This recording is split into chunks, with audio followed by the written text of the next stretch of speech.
For 5,600 Robux, and that's on sale by the way, you can buy TDS's most expensive game mode in history, the admin mode. This will literally give you admin commands inside of a sandbox mode, that is. I really didn't want to have to do this, but you're gonna have to use star code E, because that's one expensive purchase. Also, like and subscribe for that, but let's not waste our time and hop into a game of sandbox. Also, I noticed a Mega there for a second, so there's gonna be plenty of things to do. But immediately, the first thing admin lets us do is give us this whole entire panel. A lot of these things are available for free, but look, now we can spawn some legacy enemies, which I don't believe you were able to do with the free mode. Sorry to interrupt myself. I never brought up that you'll get exclusive future content. This means more legacy modes than are currently available. Effectively, full legacy or old modes are going to be playable in the future, so that's something to keep in mind. But let's continue with the review. With the units, I can spawn everything in the game, including this one that they don't have an icon for. I can use any consumable in the game, switch to any map in the game, including Headache Headquarters. What is that?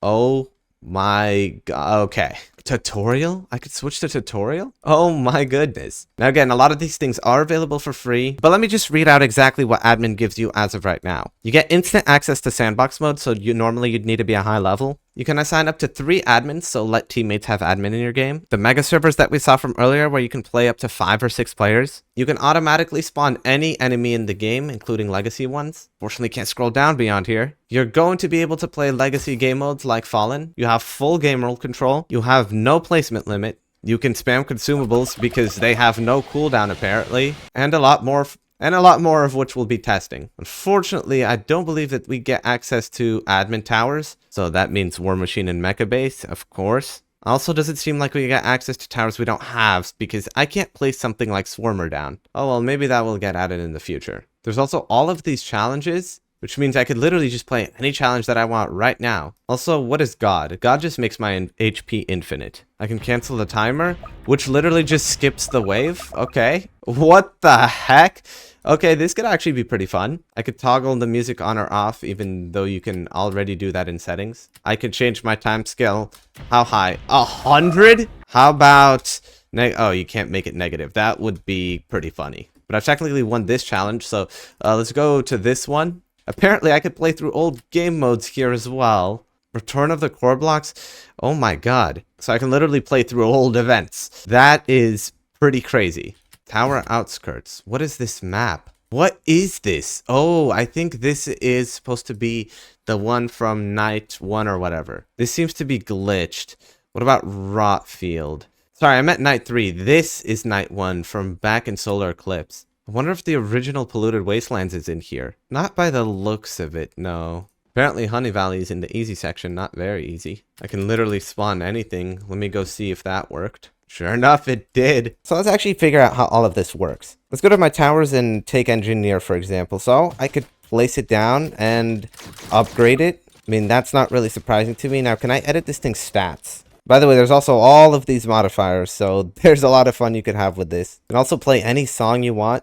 But let's go actually change the stats of this thing. I can clear enemies, so if I press that, yeah, it just gets rid of all the enemies. So yeah, let's make this Engineer have... What? Why are these the options? Okay, let's just make it do infinite damage real quick. 100 range seems good, and now let's go see if I can actually place this thing down. So if I place this thing down, you could see its infinite range and damage. So let's just test it out against the new Molten boss, for example, and...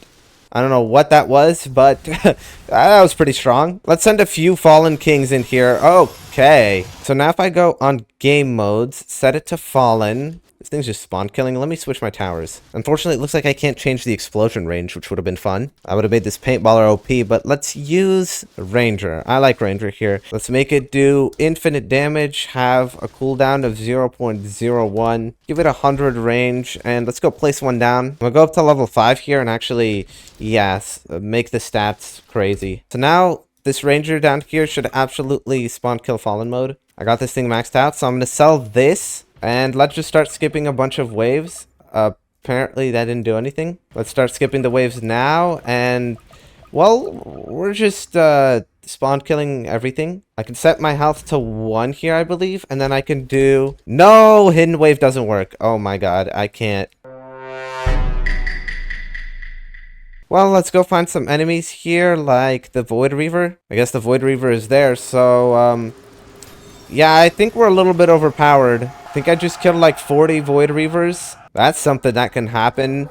So will this thing get off my screen, or am I just gonna... Oh wait, I could just time scale this to 10, and there we go. They're all gone. So let's go on one of these glitched maps, like Tower Outskirts. The creators apparently are mom, so they are really not doing the creators justice here. And does this even work? Let's send out a game of Molten here. Would you look at that? It does work. Can I place Wow, I can place towers. Infinite money has to be turned off and on again. It seems to be a little bit buggy. Now, since I can spawn all enemies, let's actually really look at what these include. So these include literally everything from the old Fallen mode, everything from Hardcore mode, which apparently counts as being Legacy. Polluted Wastelands and Badlands enemies are in here as well. That seems kind of strange because those aren't really Legacy. Those kind of seem newer age, but I mean, I guess they're not as modern as some of these. Yeah, how the bottom row is cut off. Now, could I search for a golden? Nope.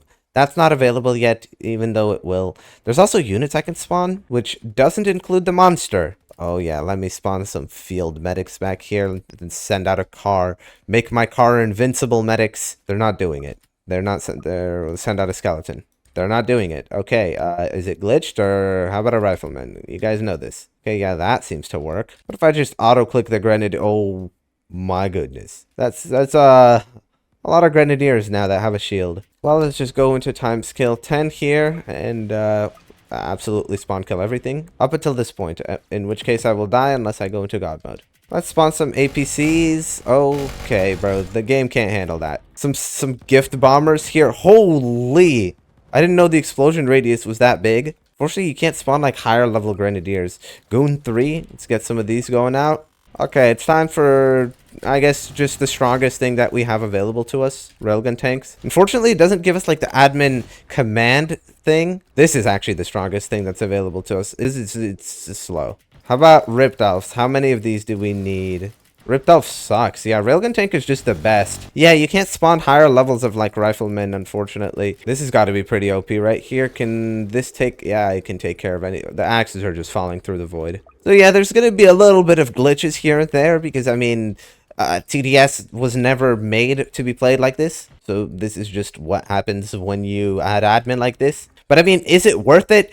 Only if you're a YouTuber. There's literally no reason for a normal player to have this, because, I mean, you'd hop in and, like, mess around for a bit, but ultimately, that's not the fun of TDS. Again, you'll have access to a lot of the things you need anyways through the free admin, and so chalking up over $50 for this, I mean, I just really don't see it being all that worth it for a regular player. That being said, if you do want to buy it, make absolutely sure you use star code E while getting the Robux. Please, I need it. Anyways, goodbye.